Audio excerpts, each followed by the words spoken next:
નર્મદા જિલ્લાના ગરુડેશ્વર તાલુકાના વાંસલા ગામના યુવાનનું ધોળા દિવસે ધારિયાના ગા મારી કરપીણ હત્યા કરી ભાગી જનાર આરોપીને ગણતરીના કલાકોમાં જિલ્લા પોલીસે ઝડપી પાડ્યો છે.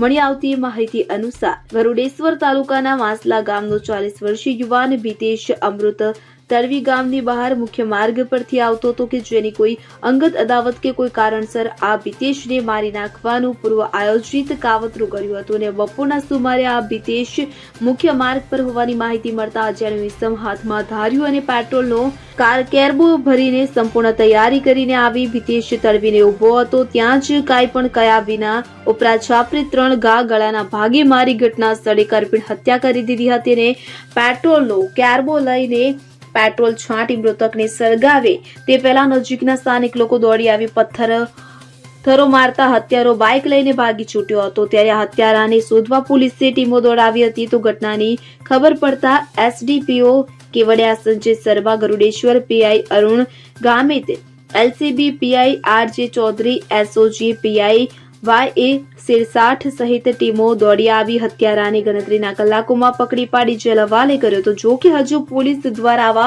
કેટલાય આરોપીઓએ ગુના કર્યા છે કે જેની પોલીસે તપાસ હાથ ધરી છે.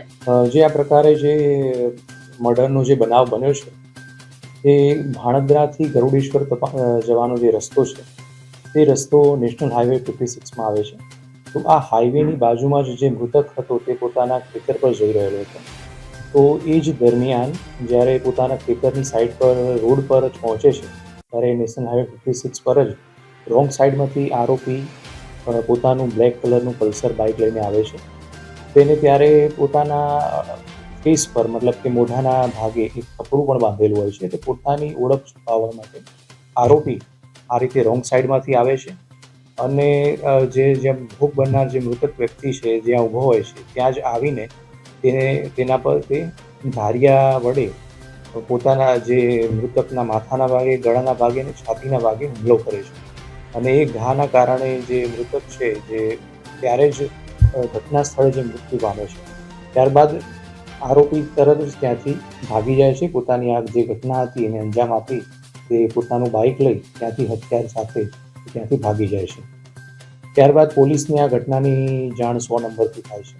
પોલીસ તાત્કાલિક ઘટના સ્થળે પહોંચી જાય છે અને જે પણ આજુબાજુના લોકો હતા જેમને થોડો ઘણો ઇન્સિડન્ટ નજરે પણ જોયો હતો, એ મૃતકના ફેમિલી મેમ્બર્સ પણ હતા, તો તેઓની પૂછપરછ કરીને તે બાઇકની ઓળખ મેળવવાનો પોલીસ પ્રયાસ કરે છે અને એમાં પોલીસ સફળ થાય છે. ત્યારબાદ તે નેશનલ હાઈવે 56 તરફ ગરુડેશ્વર તરફના સીસીટીવી કેમેરાની પણ પોલીસ દ્વારા તપાસ કરે છે અને local crime branch, special operation group અને સ્થાનિક પોલીસ ત્રણેય ટીમો સીસીટીવી કેમેરા, એનું બાઇક અને જો નજરે જોનાર જે સાહેદો છે તેમની જે વર્ણન છે તેના આધારે આરોપીની તપાસમાં લાગી જાય છે. અને એ તપાસ મોડી રાત સુધી ચાલતી રહે છે અને તે દરમિયાન જે લોકલ સ્થાનિક પોલીસ છે તેમાં અમે આ સમગ્ર બનાવનો ગુનો રજીસ્ટર કર્યો છે.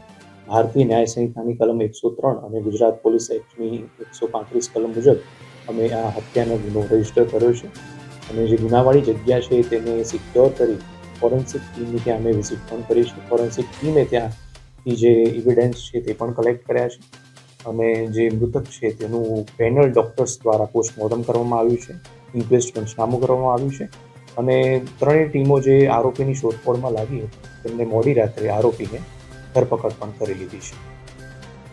જે મૃતક વ્યક્તિ છે તે ભીતેશ કુમાર તડવી એનું નામ છે. ઉંમર એમની 35 વર્ષ છે અને તેઓ ખેતી કામ જ કરતા હતા અને આરોપી જે છે એમને મોડી રાત્રે હસ્તગત કર્યો છે. આરોપી પણ એક લો પ્રોફાઇલ છે અને 26 to 30 એજ એની છે. તો હજી અમે એ દિશામાં વધુ તપાસ કરી રહ્યા છીએ કે એનું બેકગ્રાઉન્ડને વધે શું છે. જે મૃતક છે પરણિત હતો, તેમના ફેમિલી મેમ્બર્સ પણ છે ત્યાં જ જે ઘટના બની એના થોડા નજીકમાં જેમનું ખેતર છે તો તેઓ લોકોએ પણ આ ઘટના જોઈ છે તો તે પણ ત્યાં હાજર હતા. આ પ્રાથમિક તપાસ દરમિયાન અમે જે પણ ત્યાં નજરે જોનાર વ્યક્તિ હતા એના ફેમિલી મેમ્બર્સ હતા તેઓની પણ પૂછપરછ કરી છે અને એમના કહેવા મુજબ આરોપી પોતાની ઓળખ છુપાવવાની કોશિશ કરતો હોય તે પ્રમાણે ખૂબ જ એગ્રેશન અને રોંગ સાઈડમાં આવી અને તેને હથિયારના ઘા કર્યા હતા. તો આ પ્રકારની ઘટના અહીંયા જનરલી બનતી નથી તેમ છતાં જે ઘટના બની છે એટલે એના પાછળ કોઈ ચોક્કસ મોટિવ હોવો જોઈએ અને એ દિશામાં જ અમે હજી વધુ તપાસ કરી રહ્યા છીએ. આરોપીનું જે અરેસ્ટ અમે કર્યું છે તેને આજે અમે કોર્ટમાં રજૂ કરી અને તેના રિમાન્ડ પણ આજે અમે લેવાના છીએ.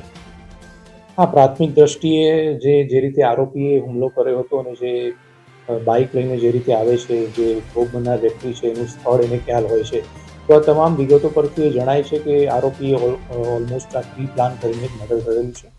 પણ જેમ કે મેં કહ્યું કે મોડી રાત્રે અમે આરોપીને ધરપકડ કર્યો છે એટલે વધુ તપાસ આ દિશામાં ચાલુ છે.